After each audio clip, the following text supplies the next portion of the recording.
क्या देते जी माशाल्लाह मियां अरबाब साहब बहुत खूबसूरत उन्होंने गज़ल पेश की।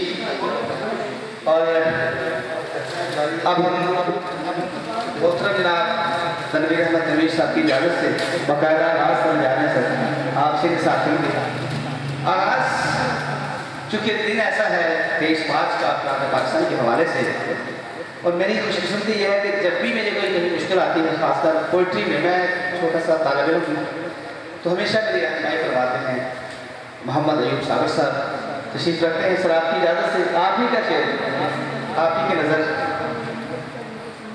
अर्ज़ किया है कि चाँद तारों से रोशन जबी है तेरी, चाँद तारों से रोशन जबी है तेरी, फूल कलियों की सूरत ज़मी है तेरी।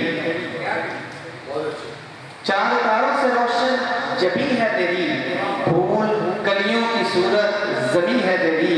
ऐ वतन हर घड़ी तेरा ममनून हूँ, ऐ वतन हर घड़ी तेरा ममनून हूँ, मेरी हर एक खुशी है अमीन है तेरी।